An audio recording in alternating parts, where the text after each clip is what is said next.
Bem-vindos, meu nome é Roberto Cabral Borges, sou analista ambiental, biólogo, mestre em ecologia. Vamos falar sobre o tráfico de animais silvestres no Brasil, seus aspectos éticos e legais. Bem, inicialmente começaremos com a classificação legal e a classificação biológica da fauna. Isso pode ser encontrado à base dessa classificação na Lei 9.605, de 98, que é a Lei de Crimes Ambientais, e também a Portaria 93, de 98, do IBAMA. Os animais que sofrem seleção artificial, então considerando aqui um lobo, um ancestral do lobo, a seleção artificial, por exemplo, origina o que nós chamamos de fauna doméstica. Nessa seleção artificial é alterado o fenótipo e o genótipo dos animais, das espécies, de acordo com os interesses de quem promove essa seleção artificial. Já na seleção natural, ela é promovida pela natureza, e aí o resultado é uma fauna silvestre. Então, com isso, nós temos duas grandes categorias, que é a da fauna silvestre e da fauna doméstica. A fauna silvestre pode ainda ser subdividida quanto à sua distribuição. Então, se nós temos animais que não ocorrem no território brasileiro, nós dizemos que eles são da fauna silvestre exótica. A zebra, por exemplo, que ocorre no território africano. Mas, se os animais ocorrem no território brasileiro ou se eles chegam ao território brasileiro, por exemplo, durante a migração em determinado momento, nós temos o que nós chamamos de fauna silvestre nativa. Esta é uma classificação biológica. Então, revisando, fauna silvestre exótica, por exemplo, leão, fauna silvestre nativa, tapiros terrestres, a anta, e fauna doméstica, canis lupus familiares, cachorro doméstico.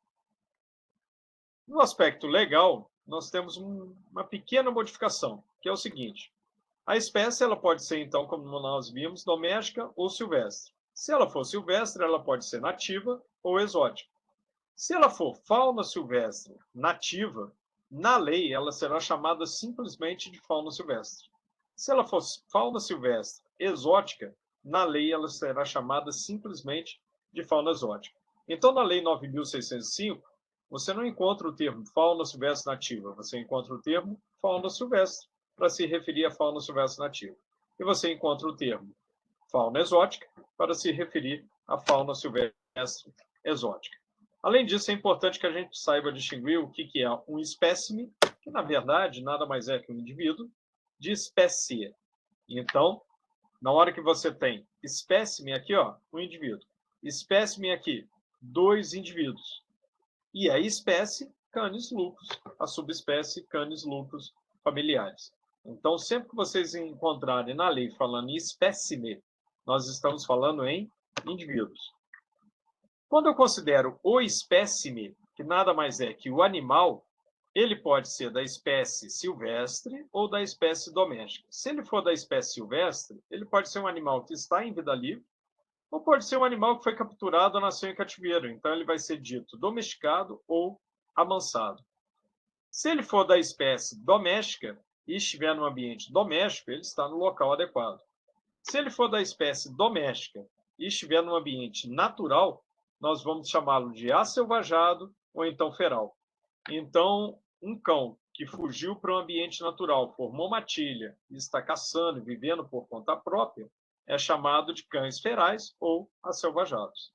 Já um papagaio que foi criado no ambiente doméstico e tolera os seres humanos ao seu redor, ele é chamado de um animal amansado. Mas a espécie dele continua sendo silvestre, assim como um cão, mesmo tendo fugido para um ambiente natural, não muda a sua espécie, ele continua sendo uma espécie doméstica. Então, quando a gente observa essa situação daqui do Amazonas estiva, um papagaio, e ele tolera os seres humanos ali junto a ele, o espécime é amansado, mas a espécie continua sendo uma espécie silvestre nativa. Uma outra característica de conceito legal importante que a gente precisa saber quando trata de tráfico de animais silvestres e o ordenamento geral de fauna no Brasil é o que nós chamamos de o que vai ser o ordenamento de fauna propriamente dito e o que será um ordenamento pesqueiro.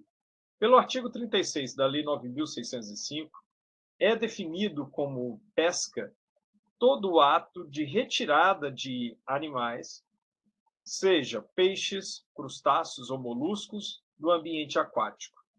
Mas, observem bem, é restrito a peixes, crustáceos e moluscos.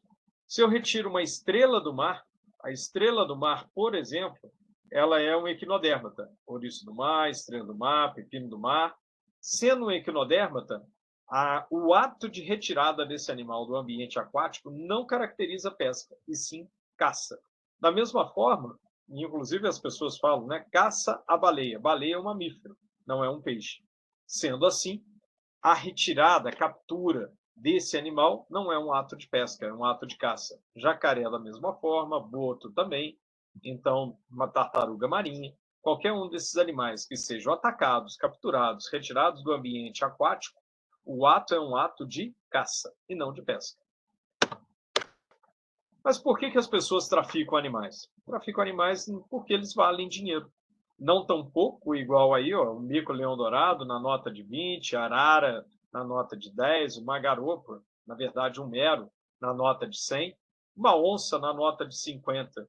Mas eles valem muito mais do que isso. E é por isso, infelizmente, que as pessoas traficam animais. Porque tem pessoas que querem ganhar dinheiro com esse tráfico e tem pessoas que têm um desejo fútil de ter animais em cativeiro, animais silvestres em cativeiro. No Brasil, existem dois tipos de tráfico. Na verdade, no mundo existem dois tipos de tráfico. Se a gente considera o que é traficado. A gente pode classificar o tráfico em várias outras categorias, pensando, por exemplo, se é um tráfico doméstico, ou seja, restrito no âmbito nacional, ou se é um tráfico internacional. Mas quanto ao que é traficado, nós podemos dividir o tráfico em animais vivos, então igual esse macaco, ou partes ou produtos iguais a esses dentes de onça que estavam sendo traficados.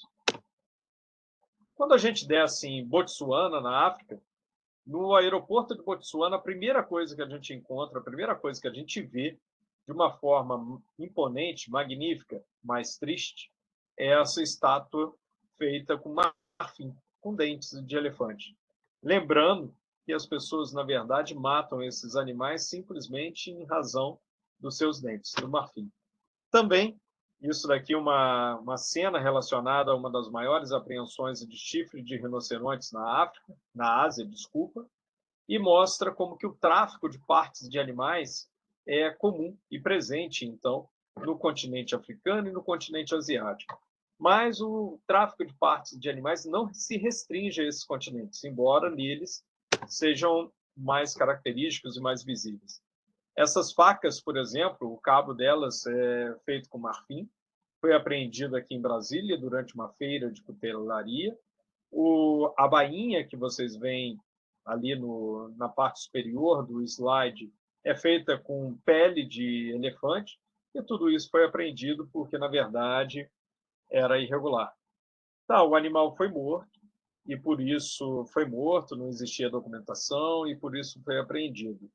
Várias pessoas, eu tenho certeza que na hora que eu mostro uma faca feita com marfim, a bainha feita com pele de elefante, várias pessoas, principalmente biólogos, veterinários, vão considerar isso um absurdo, como que alguém mata um animal, né, destrói então a vida de um animal simplesmente para ter um objeto de desejo que seja essa faca.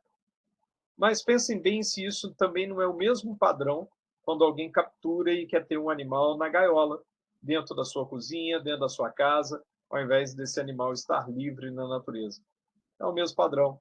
É a sobreposição de um desejo humano sobre a vida do animal. No caso do marfim aqui, a vida em si. Né? Óbvio, porque o animal morreu para que essas facas fossem feitas.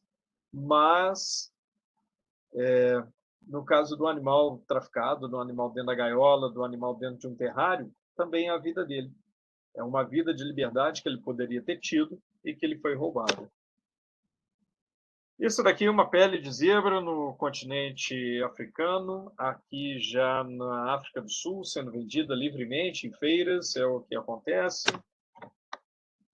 Mas aqui é um colar com garras de onça sendo vendido aqui no Brasil.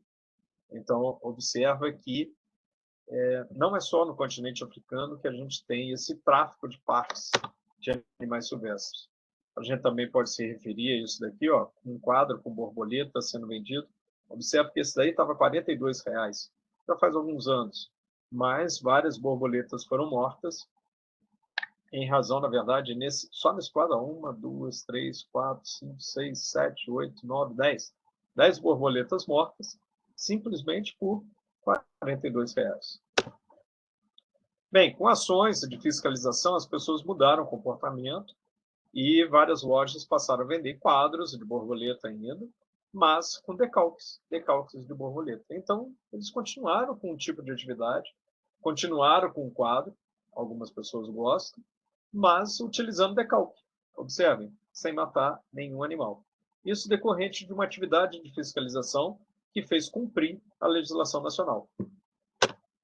Mas ainda existem outras questões relacionadas ao tráfico de animais e de partes de animais silvestres.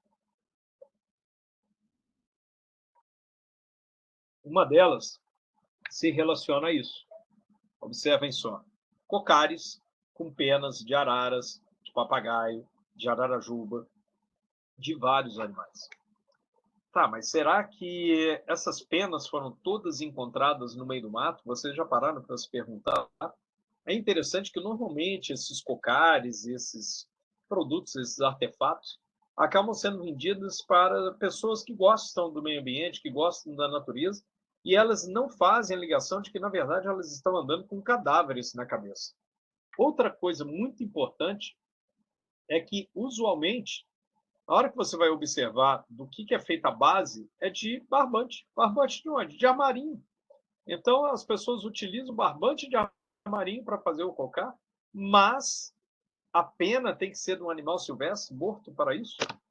Observe esse cocar daqui, ó. Olha a quantidade de penas que ele possui.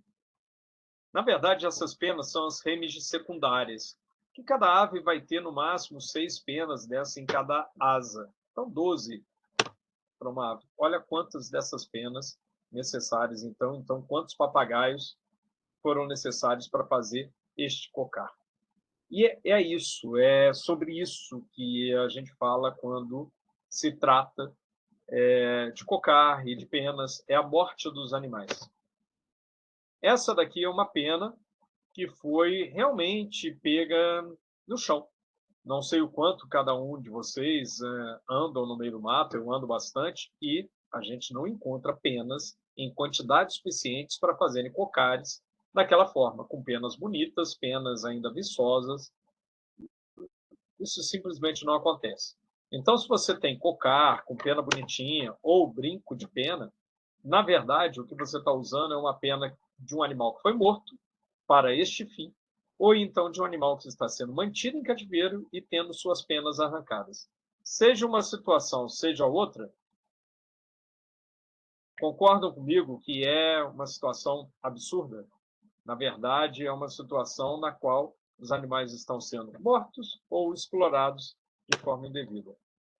Nesse slide daqui, nós podemos ver um cocar que muito se assemelha até à questão característica dos cocares dos indígenas americanos, e com penas de gaviões e penas de araras, e vocês podem imaginar quantas araras foram mortas para a fabricação desse cocar. Em razão disso, uma das campanhas que o IBAMA fez foi quanto custa a nossa vaidade? Tentando mostrar para as pessoas que, na verdade, quando você usa um brinco de penas, quando você compra um cocar, na verdade, o que você está fazendo é contribuindo com o tráfico de animais silvestres e contribuindo com a morte destes animais. Existe alternativa. Por exemplo, isso daqui é uma loja em São Paulo, e o que ela fez? Um cocar com linha. Então, a ideia de um cocar no qual você não mate nenhum animal. O que fala a Lei 9.605 em seu artigo 29? Ela fala que matar, perseguir, caçar, apanhar, utilizar espécies da fauna silvestre nativa em rota migratória sem a devida permissão, licença ou autorização da autoridade competente ou em desacordo com obtida é crime. Da mesma forma, quem vende, expõe à venda, exporta, transporta, guarda, tem em cativeiro, utiliza. Então, qualquer tipo de ato que você realize com a fauna silvestre nativa sem a devida licença ou autorização é um crime que estará sendo cometido. É importante que os estudantes de biologia, estudantes de medicina veterinária se interem disso, né? E percebam que existe um regramento de proteção da fauna silvestre. E esse regramento não tem base apenas burocrática, não é uma base burocrática e simplesmente uma questão de você tem que ter uma autorização, se não tiver está errado, e isso simplesmente por um papel. É considerando a necessidade de proteção desses animais, é considerando a necessidade de proteção dessas espécies. Por que essa necessidade de proteção? A maior parte dos animais traficados no Brasil são aves. Dentro das aves, principalmente os passeriformes canoros, ou seja, as aves que cantam, os pássaros que cantam, seguido pelos répteis e depois pelos mamíferos. Dentre os mamíferos, principalmente os macacos, e nos répteis, principalmente as serpentes, seguido pelas iguanas, pelo lagarto, de uma forma geral. Isso daqui é uma cena típica de pássaros, no caso aqui corrupião, icteros, sendo mantido num tipo de acondicionamento característico do tráfico de animais silvestres. E isso daqui, vários corrupiões, na verdade, 430 aves, mais ou menos, aproximadamente, que morreram em decorrência do tráfico de animais silvestres, em decorrência do transporte de 600 e poucas aves. Como que funciona o tráfico? A gente tem a questão da captura, que pode ocorrer, inclusive, no quintal de alguém, igual o que está acontecendo aqui nessa foto. Ali, nesse canto, nós temos um colheiro e já armado um alçapão para capturar um outro animal. Pode acontecer igual nessa situação, já num ambiente mais rural, onde também tem aqui uns periquitos e o alçapão armado, e aqui também o alçapão do lado dos passarinhos. Isso daqui é o que a gente chama de depósito primário, ou seja, é o primeiro depósito após a captura. Então, ali, observando, não é nem uma gaiola, é simplesmente um local de manutenção desses animais que vão sendo capturados para depois serem vendidos em feira, por exemplo. Então, esse caracterizou o depósito primário. Na sequência, e os animais sempre se machucando, nós temos uma possibilidade de venda direta em feira ou venda para o que a gente chama de depósito secundário. Aqui a gente observa uma situação de feira no Nordeste, aqui no caso é uma feira na Paraíba, onde as pessoas foram detidas e serão encaminhadas para a delegacia em relação a estarem envolvidos no tráfico de animais, ou seja, na venda desses animais ali na feira, na qual vocês podem observar a venda ou dentro de gaiola ou dentro de transportadores. Esse tipo de venda de animais ocorre de diferentes formas. Por exemplo, esse animal que vocês estão vendo na tela é um periquito. É uma aratinga, é a aratinga cactora, é o periquito da caatinga. Mas, na verdade, o que aconteceu com ele? Ele teve a testa dele pintada, ele teve as asas arrancadas, as penas, né, das asas arrancadas, as penas da cauda arrancada e as penas do peito foram cortadas um pouquinho, para que ele pareça um filhote de papagaio. Na verdade, o animal é assim. O objetivo disso é que o filhote de papagaio vale mais do que uma aratinga. Então, o objetivo é fingir que o animal é um filhote de papagaio para que a pessoa tenha um lucro maior. Qualquer um que compre um animal do tráfico, ou tenha um animal oriundo do tráfico, contribuiu, na verdade, com esse tipo de situação. Os animais, então, vão para um depósito secundário, que é aquela pessoa que comprou esses animais da feira, ou então comprou de vários depósitos primários para depois levar para a feira. É o segundo depósito. Muitas vezes nesse depósito a gente encontra gaiolas de amansa, gaiolas cercadas com uma tela para evitar que o animal se machuque muito ao se debater na gaiola, já que é um animal bravio e que ainda tenta escapar igual esse trinca-ferro. Existe a questão atualmente da feira virtual, que se iniciou muito no Orkut, mas hoje predomina, óbvio, né? O Orkut já não é um ambiente já tão visitado, então hoje nós temos o Facebook e também o WhatsApp como uma das principais plataformas nas quais ocorre a venda, o comércio desses animais, via internet. O transporte desses animais pode ser um transporte mais específico, igual esse que está acontecendo aqui dentro dessa caminhonete, que foi modificada para transportar canários da terra, ou pode ser um transporte aproveitando partes do carro, estão vendo? De qualquer local, para que se consiga. Ou mesmo em aeroporto, igual aconteceu com esse senhor, no caso, ele tentando viajar de Brasília para Fortaleza, levando todos esses animais, e aonde que eles estavam? Na mala. Sim, dentro da mala da pessoa, que seria despachada, E os animais batem de um lado para o outro, eles sobrevivem, alguns sim, alguns acabam sobrevivendo à viagem. Outros já não sobrevivem, igual esse macaco que saiu da Bahia para o Rio de Janeiro no bagageiro, do ônibus, e acabou não sobrevivendo, esse macaco prévio. Isso daqui é um dos tipos de apreensão que acaba acontecendo nessa época do ano, a PRF principalmente, é a principal força que apreende esse tipo de situação. Estão apreendendo papagaio, filhote de arara, filhote desses animais. Após a apreensão, deve-se iniciar o cuidado desses animais, o cuidado fornecendo alimentação adequada. Era interessante, pensem sempre nisso, nem sempre dá, mas o interessante seria um instrumento para cada animal, separar todos os animais para que, se um estiver doente, não passe a doença para os outros, mas nem sempre isso é, infelizmente, possível. Um tráfico internacional agora se foca na questão dos ovos, então pesticidas principalmente são traficados utilizando os ovos. E existem cativeiros, né? Existem empreendimentos autorizados.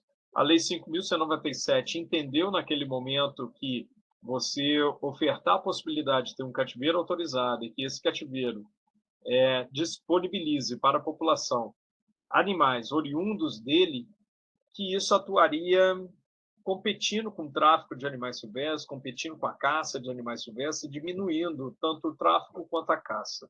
Infelizmente, a gente observou que isso, na verdade, não se faz dessa forma, não acontece exatamente dessa maneira. Aqui, por exemplo, uma fiscalização, ali na década de 90, início dos anos 2000, em um criatório que criava passarinhos autorizados pelo IBAMA. E aqui, olha que interessante, é um criadouro comercial, só que, observem esse alçapão montado nesse criadouro comercial, numa área de fazenda, onde existiam essas espécies na área de fazenda e o alçapão aqui montado para a captura desses animais. Então, demonstrando que alguns criadores, infelizmente, se envolvem sim com o tráfico de animais silvestres, com a captura dos animais. Uma das atividades do médico veterinário é ser responsável técnico, por exemplo, de criadouros. Então, tenho sempre em mente a questão do bem-estar dos animais e a legislação ambiental. Não se envolvam com atividades irregulares dos criadores. Muitas vezes vocês poderão ser induzidos ou até pressionados para tanto, mas não vale a pena. Não vale a pena sobre o aspecto ético, não vale a pena sobre o aspecto profissional, sobre sua dignidade profissional. A criação de animais silvestres prevista, então, na Lei 5.197, sim, está prevista na Lei 5.197, igual a gente falou, e talvez a premissa tenha sido comportamento cultural de criação de animais silvestres e que a criação legalizada diminuiria a pressão sobre as espécies traficadas. Talvez isso tenha sido a proposta, a ideia do legislador naquele momento, em 1967, quando criou o Código de Fauna no Brasil. Só que, na verdade, o que a gente observa é que a criação em cativeiro, será que ela é realmente essa ferramenta? Será que ela realmente é uma ferramenta válida para combater o tráfico de animais silvestres? A criação em cativeiro realmente é uma das possibilidades do que nós chamamos de conservação ex situ. Mas essa criação ex situ, ela não engloba tudo. Você ter um papagaio na sua casa, você não está fazendo conservação ex situ. Você está atendendo o seu desejo pessoal de ter um papagaio. Você tem uma serpente na sua casa, você não está fazendo criação ex situ, conservação ex situ. Você está atendendo ao desejo pessoal de ter uma serpente na sua casa. Na hora que você tem um criadouro, por exemplo, e você começa a induzir determinados padrões reprodutivos ou padrões de padronagem, né? A padronagem dos animais, criando o que a gente chama de morpho-snake, porque você prefere uma padronagem diferenciada de uma jiboia ou de uma pita, ou seja lá do que for, o que você está fazendo não é conservação ex situ. Você está criando um produto único de mercado para que possa ser vendido. Então, as pessoas, e principalmente criadores comerciais, muitas vezes arguem e batem no peito, trazendo para si como se eles fizessem conservação ex situ, quando, na verdade, o que eles fazem é um tipo de criação com objetivo comercial. É permitido isso em lei? É permitido isso em lei. A Lei 5.197 permite esse tipo de criação. O que a gente não pode é confundir a criação ex situ com conservação ex situ. São coisas diferentes. Bem, o CISPAS é um sistema de gestão de passeriformes que é o maior sistema de controle de animais silvestres do mundo. Ele foi instituído em janeiro de 2004 e quando foi instituído nós percebemos que a maior parte dos animais criados no Brasil de passeriformes eram curió, seguido pelo canado da terra, depois seguido pelo trinca-ferro e finalmente pelas espécies de coleiro. Esses grupos compreendem 60% dos pássaros criados. E aí veio uma coisa interessante quando a gente confrontou as espécies mais criadas no CISPAS com as espécies mais apreendidas pelo IBAMA. Em qualquer ano que a gente analise, o que vai acontecer é uma sobreposição, uma coincidência entre as espécies mais criadas e as espécies mais apreendidas. Qual o problema disso? O problema é que a criação amadorista de passeriforme está regulamentada desde 1972. Então, era de se esperar que em 2004, 2010, 2019, 2022, nós não tivéssemos mais uma sobreposição de espécies criadas e traficadas. Se a premissa de que a criação legalizada diminui a pressão sobre o tráfico era para que a disponibilização de espécies criadas em cativeiro tivesse interferido no tráfico o suficiente para que as espécies traficadas hoje fossem outras que não aquelas mais criadas. Essa coincidência, então, é uma coincidência incômoda, mas que acendeu um alerta amarelo, ou seja, as espécies mais traficadas são as mesmas que as mais criadas. Nesse alerta amarelo, começou-se a fazer algumas operações e observações. Por exemplo, aí uma operação que aconteceu em 2007 em Juiz de Fora, na qual o IBAMA entregava as anilhas para os criadores para ter certeza se os filhotes nasciam. Em 2007, foi entregue de forma convencional, ou seja, os criadores chegavam na unidade do IBAMA, pegavam a anilha e iam embora. O IBAMA não verificava o nascimento dos filhotes. Em 2008, foi verificado o nascimento dos filhotes. Verificando os nascimentos dos filhotes, teve uma redução significativa, que algumas espécies chegou a 92% e outras um pouco menos, mas, de uma forma geral, na média, 76% de redução na declaração de nascimento, demonstrando que a maior parte das declarações de nascimento eram falsas. A operação foi repetida em Goiás e chegou aos mesmos resultados. Aqui está disponibilizado por mês e não por diâmetro de anilha, mas vocês observam em azul, sem a verificação do nascimento de filhotes, e em vermelho, quando você realmente vai e verifica o nascimento dos filhotes. Na operação nacional, essa operação delivery, ela chegou no resultado de diminuição de 97,39% de declaração de nascimento declarado dos filhotes.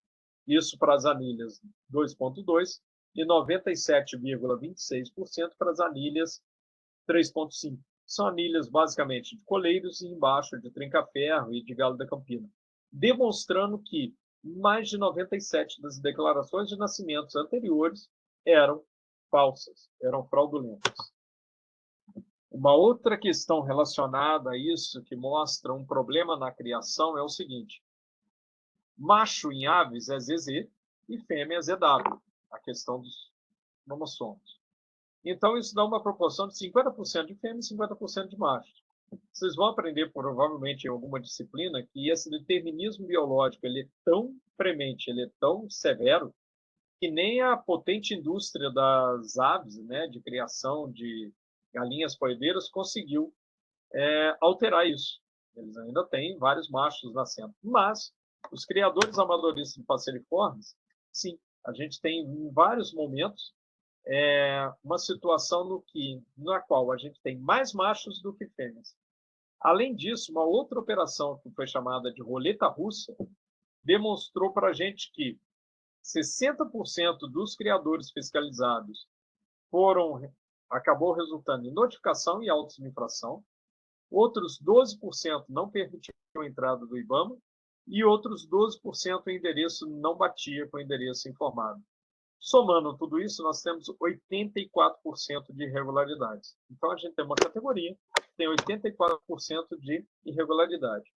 E aí é muito interessante um trabalho desenvolvido pela Tencent em 2016, é uma pesquisadora sul-africana, na qual ela fala o seguinte: sob quais condições, o trabalho é basicamente esse, sob quais condições uma criação autorizada contribuiria para a diminuição do tráfico de animais ou da caça furtiva, da caça ilegal. E aí ela chegou em 5 critérios que têm que ser observados, 5 questões que têm que ser observadas. Uma, o produto oriundo da criação comercial, ele tem que ser um substitutivo perfeito do produto silvestre. E isso não ocorre em várias espécies. Por exemplo, trinca-ferro, vários criadores dizem que trinca-ferro que ganha torneio é trinca-ferro mateiro, ou seja, trinca-ferro capturado na natureza. Então, o produto oriundo de um criadouro não é necessariamente um substitutivo perfeito àquele da natureza. A outra coisa é que a demanda não pode incrementar. Nisso daí, nós tivemos a situação do cantor que tinha um macaco e saía exibindo esse macaco nas suas redes sociais, e depois um traficante de macaco em São Paulo confessou, quando foi pego, que ele nunca tinha tido tanta demanda, tanto pedido, quanto após esse cantor começar a aparecer com o macaco. Então, infelizmente, o que acontece quando as pessoas aparecem com seus animais, mesmo que esses animais tenham uma origem legal, o que acontece é que elas aumentam a demanda. Elas aumentam a demanda pelos animais e vários deles serão comprados do tráfico e não de criador legalizado. O preço do animal de um criador tem que ser um custo-benefício, tem que ser eficiente, ou seja, ele tem que ser competitivo com o preço do animal oriundo do tráfico. Hoje não é. E nem vai ser, não será nunca. Se assim fosse, nós não teríamos DVD pirata, porque o DVD de loja teria um preço competitivo com o DVD pirata. E, na verdade, da mesma forma, um animal traficado. Um papagaio traficado, ele vai variar o seu preço entre 350, 600 reais, enquanto o papagaio oriundo de um criador comercial vai custar em torno de 4 mil e pouco, ou 5 mil reais, alguns até um pouco mais. Então, vocês observam que o preço não é competitivo. A outra coisa, não pode ter restocking vindo da vida selvagem, ou seja, não pode ter captura. E a gente sabe que no Brasil tem captura e muita. O Brasil apreende em torno de 45 a 60 mil espécimes por ano. E a lavagem de animais tem que estar ausente, ou seja, não pode acontecer eu capturar o animal silvestre na natureza e fornecer para ele de forma ilegal marcação e documentação como se ele tivesse nascido em cativeiro. E isso ocorre e ainda muito no Brasil. No cativeiro doméstico, onde começa a nossa cumplicidade, é permanente. Sempre que a gente compra um animal silvestre, sempre que a gente vira as costas para alguém que possui um animal silvestre irregular na sua residência, em qualquer local. Esse é a nossa cumplicidade.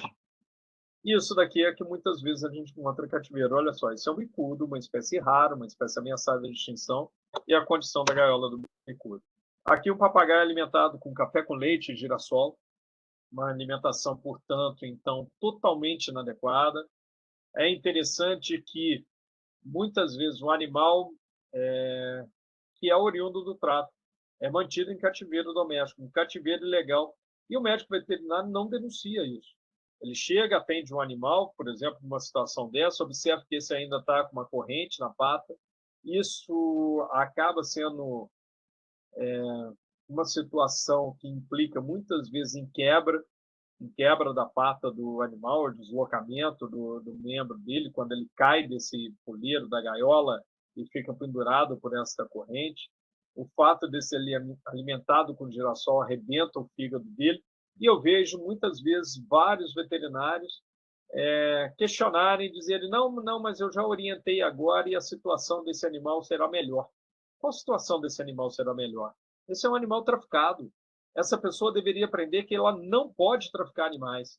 Se o veterinário está realmente preocupado com o animal, o melhor caminho desse animal é ser apreendido dessa pessoa, ou seja, a pessoa tem que ser denunciada, e esse animal tem que ir para um centro de triagem para que ele tenha a opção, a possibilidade, pelo menos, de retorno à natureza.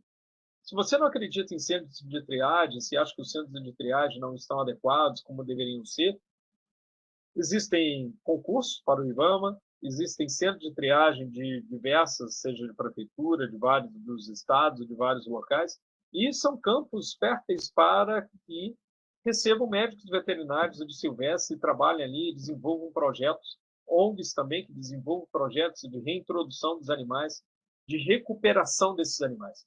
Então, quem realmente está preocupado com o animal, na hora que recebe um animal oriundo do tráfico, vai pensar em chamar os órgãos ambientais, vai pensar que esse animal precisa, ele necessita, ele tem o direito de ser resgatado dessa situação de cativeiro ilegal na qual ele se encontra e que tem o direito de poder recuperar a sua liberdade. E para recuperar essa liberdade, se você, igual eu falei, não acredita que todos os centros de triagem possam conseguir isso, desenvolva um trabalho voluntário, desenvolva um trabalho com uma ONG ou apoie ONGs que desenvolvem esse trabalho, verifique as ONGs que desenvolvem esse trabalho, buscando dar liberdade novamente aos animais. E isso é uma situação também comum, que a gente encontra em vários cativeiros. O pessoal fala assim, não, mas o animal já se afeiçoou àquela família e tudo, é interessante que ele esteja. Como será que é a vida desse animal? Como será que é a vida de um papagaio que voa quilômetros por dia, de uma arara que voa também quilômetros por dia, de um tucano que voa plainando dentro de um cativeiro, dentro de uma gaiola? E os animais, o indivíduo pode ser amansado ou domesticado, mas ele continua sendo uma espécie silvestre nativa. Um papagaio preso pela corrente, impedido de voar, continua sendo de uma espécie que tem milhares de anos de adaptação, e se for considerar o grupo das aves, milhões de anos de adaptação ao voo. Isso sem contar no seguinte, olha só essa, vamos chamar maritaca, né? Ela essa situação dela, na verdade, estava em Cancún, não era nem no Brasil, e numa situação para atrair turistas, e as pessoas olham por cima, acham que a asa está perfeita, o animal não voa porque gosta dali. Eu fiquei mexendo com ela até que ela abriu as asas finalmente e eu pude bater a foto que eu sabia o que eu encontraria, ou seja, as asas com apenas arrancadas para que o animal não possa voar. E é assim que ocorre a exploração destes animais. E, infelizmente, eu já recebi algumas situações onde veterinários participaram disso. Veterinários cortaram as asas do animal, cortaram a pena. Lembrando o seguinte, o artigo 32 da Lei 9.605 criminaliza mutilar. E cortar a pena de uma arara, cortar a pena de um papagaio, é uma mutilação, sim. Não adianta você considerar, uma pessoa considerar, igual já conversaram comigo, não, mas é a mesma coisa que uma unha, porque é queratina. Tá, mas quando você corta uma unha, você não arrebenta, você não destrói a estrutura e a possibilidade da estrutura do que uma mão faz. Mas quando você corta uma pena, você está mutilando a estrutura da asa, sim. Porque a partir do momento que ela tem a pena cortada, a asa não serve estruturalmente mais para o que ela deveria servir. Então, é uma mutilação, e a mutilação está prevista no artigo 32 da Lei 9.605. Observe esse papagaio daqui a situação. E isso é muito comum de nós encontrarmos. Tanto asas cortadas quanto penas arrancadas, né? Penas cortadas quanto penas arrancadas dos animais.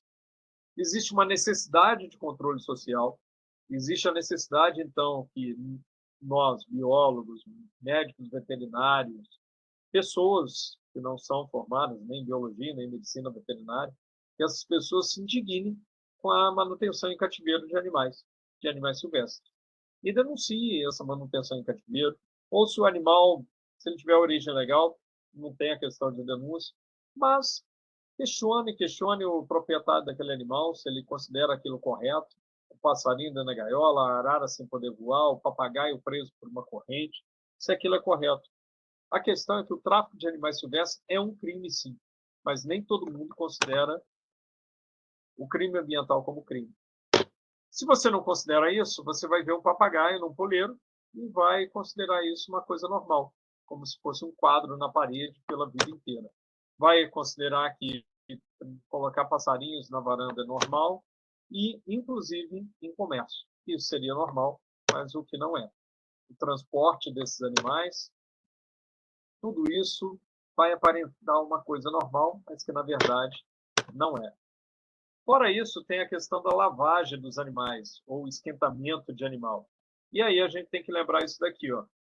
Normalmente, aves, elas são marcadas com anilha, na qual, até o 8º dia de vida, mais ou menos, o hálux ele vai conseguir ser entortado totalmente para trás, e com isso inserida a anilha no animal. Teoricamente, então, o animal anilhado significa que ele nasceu em cativeiro. Mas a gente tem que lembrar que o tráfico de papagaios é feito com tráfico de filhote. Então, você pode ter a possibilidade de anilhamento, e também as anilhas de criador comercial não possuem padrão, só as anilhas do criador amadorista. Tudo isso contribui por uma situação em que o tráfico acaba vicejando e conseguindo a questão de esquentamento dos animais.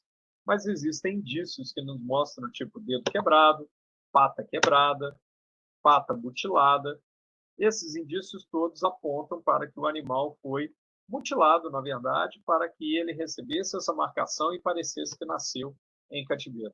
Então, existe anilhas falsificadas, existem anilhas adulteradas, existe produção de documentação, e o veterinário, como responsável técnico, tem que ficar atento para que ele não esteja num criador comercial, ou qualquer outro tipo de criação, onde isso esteja acontecendo e ele não perceba.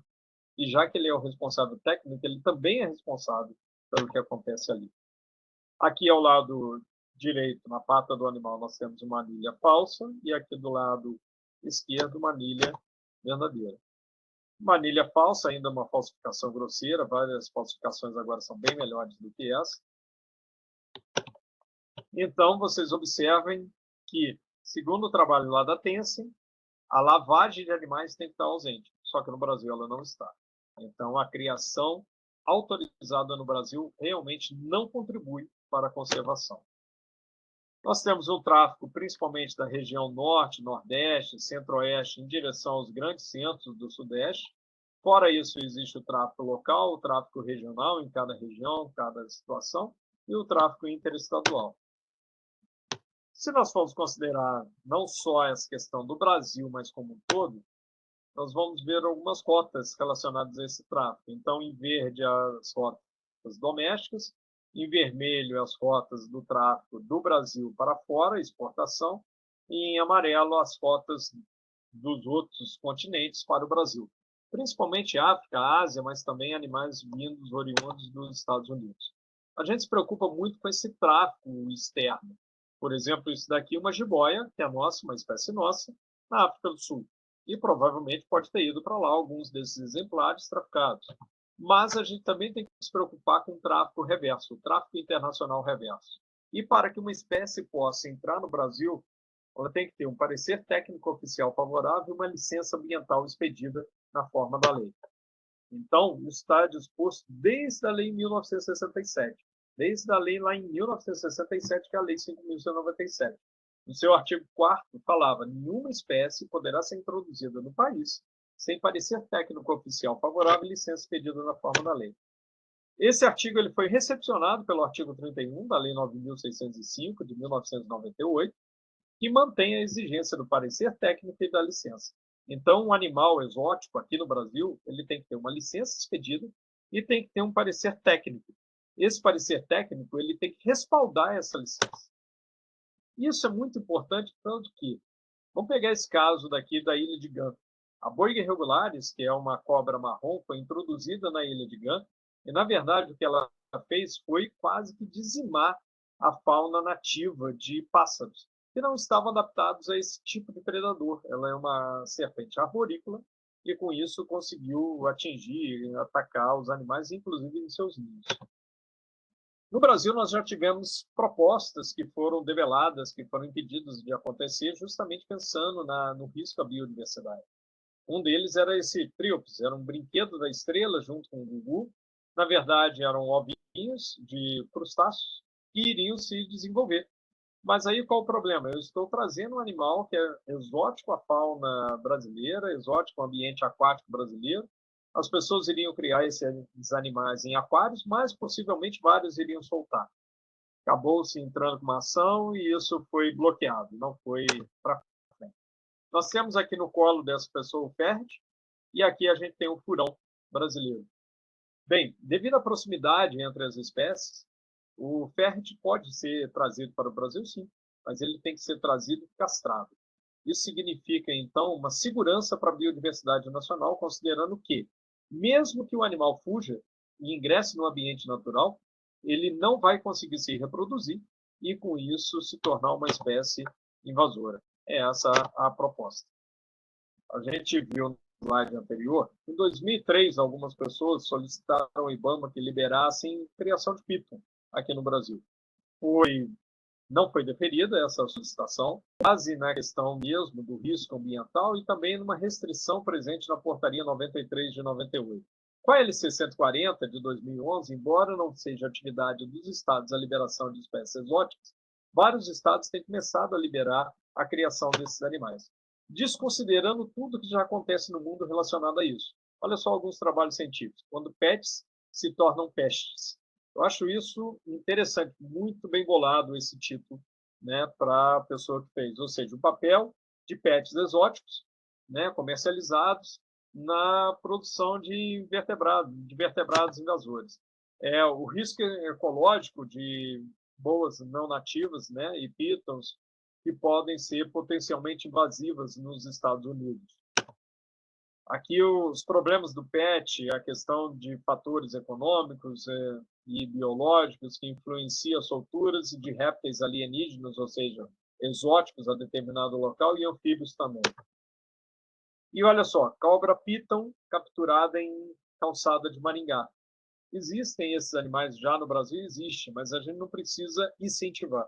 Nós não precisamos ter criadores de espécies exóticas aqui no Brasil, incentivando a compra e, posteriormente, a soltura ou então a fuga desses animais e, com isso, a invasão dos ecossistemas. Olha só essa reportagem, a invasão das espécies exóticas. Uma delas é a piton. Essa piton daqui foi apreendida aqui em Brasília, assim como essa corn snake, assim como esse dragão barbudo, que é um pogono, também apreendido. E uma situação, ó, tráfico de cobras, tinha até rifa em faculdade. Faculdade de quê? Medicina veterinária. Infelizmente, as faculdades de medicina veterinária e as faculdades de biologia são onde a gente mais encontra pessoas envolvidas com tráfico de serpentes, de iguanas, seja serpentes exóticas, seja serpentes da fauna silvestre nativa. Isso tem que acabar. A gente precisa que as faculdades instituam de uma forma urgente cadeiras de ética, né, disciplina relacionada à ética de forma obrigatória, disciplina relacionada à questão da legislação ambiental de forma obrigatória. É importante que os estudantes sejam formados não apenas sob o ponto de vista técnico, mas também do ponto de vista ético e do ponto de vista legal. É muito comum, eu observo, a questão de discussão sobre a ética na medicina veterinária, muito voltada ao tratamento relacionado ao tutor, né? O que pode, o que não pode, quais as consequências e todo o universo em volta dessa relação entre o médico veterinário, o tutor e o animal. Mas a gente precisa ampliar essa discussão ética também para o direito das espécies, para o direito do indivíduo, principalmente das espécies silvestres. Da mesma forma que a gente não quer e luta para que não exista abandono dos animais domésticos, a gente tem que lutar para acabar com a escravidão dos animais que são silvestres. Escravidão mesmo. Observe o seguinte: tráfico de animais é uma questão, escravidão é outra. São duas coisas distintas. Elas muitas vezes se complementam, mas elas são distintas. Tem uma situação que em Nova York, devido a um movimento popular, se recusou a estátua de uma rainha portuguesa. Sabe por quê? Porque o pai dela, não ela, o pai dela tinha fazenda de escravos. E as pessoas argumentaram que ela própria não tinha fazenda, ela própria não traficava. Mas aí, olha só a diferença. Você tinha a escravidão e você tinha também a relação da questão do tráfico. negreiro no Atlântico. São coisas diferentes. E elas acabaram por quê? Porque o tráfico era um absurdo, mas não só o tráfico era um absurdo, a escravidão também era absurda. Nenhum dos dois tinha qualquer respaldo ético. E a gente precisa pensar nisso. A gente precisa pensar nessas questões básicas. E na questão ética, sobre o que é certo e o que é errado. E qual que é o futuro que a gente quer.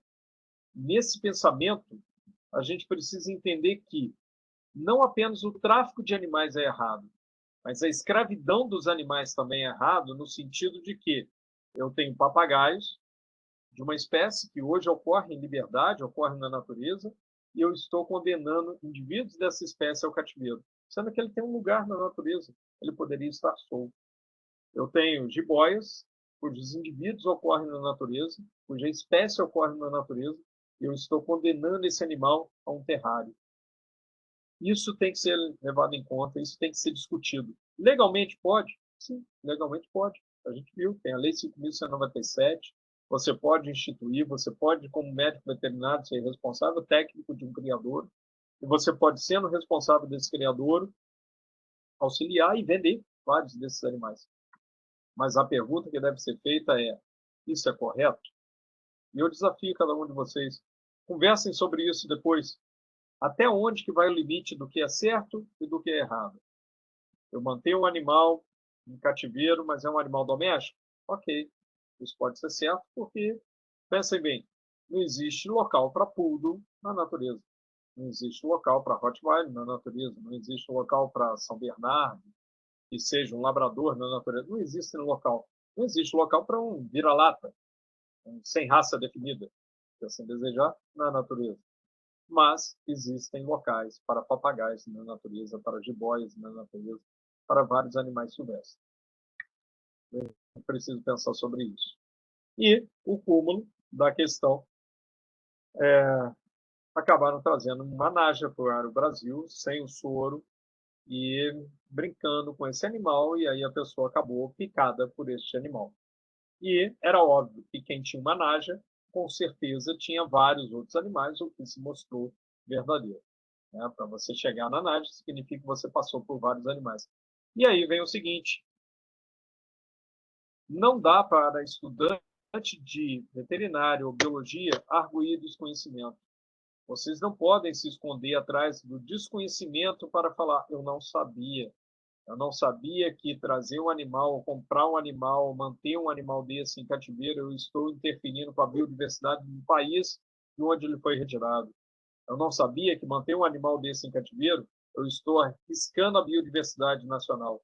Eu não sabia que manter um animal desse em cativeiro, eu não consigo fornecer para ele todas as estruturas e as condições necessárias a lhe garantir o bem-estar. Não dá para você falar que não sabia. Então, você tem que decidir muito qual tipo de veterinário que você quer ser.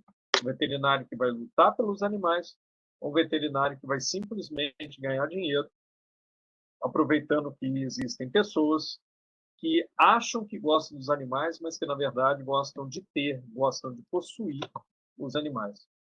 A Nádia foi apreendida, acabou recebendo o nome de Nádia e hoje vive no Instituto Butantan. Isso daqui é o que aconteceu nos Estados Unidos e ainda acontece, infelizmente, que é a questão da invasão das pitons. É uma das coisas que a gente busca evitar que aconteça no Brasil. E, quando acontece, já é tarde demais. Quando você descobre que foi invadido por serpentes, que existem um monte de serpentes, já é tarde demais para conter. E aí começa uma guerra a esses animais, e normalmente nessa guerra os animais vão sofrer, e muito. Então, considerando o objetivo do médico veterinário, que um deles é de proteção dos animais, é bom que isso não aconteça. E, finalmente, o que eu considero é que comportamentos se mudam. Ali uma foto acima, as pessoas fazendo o que se chamava de passarinhar, que era capturar passarinho, e olhem só, adultos. E aqui embaixo, o birdwatch, observando, então, a observação de aves, e as pessoas aprendendo que quando você gosta realmente dos animais, quando você gosta das aves, o que você compra são binóculos e não gaiolas. Então, eu espero, sinceramente, que vocês reflitam sobre a questão da escravidão dos animais, da escravidão dos animais silvestres, a necessidade de se manter animais silvestres como pet, como animais de estimação, os problemas que decorrem disso para os animais. Vocês, como médicos veterinários, com certeza sabem que várias pessoas não teriam condições nem de criar cães ou gatos, porque elas não entendem os animais, quanto mais uma serpente, um papagaio, uma arara, um tucano, passarinhos, que têm graus diferenciados de acordo com a espécie de requisitos, sejam nutricionais, comportamentais e de enriquecimento ambiental. Espero que vocês reflitam sobre isso. Espero que, em algum momento, as faculdades de medicina veterinária e também de biologia instituam cadeiras importantes e sérias a respeito da ética animal e também da legislação ambiental. Muito obrigado a todos que chegaram até aqui, até o final, e espero que, assim como eu, vocês também estejam dispostos a defender os animais. Muito obrigado.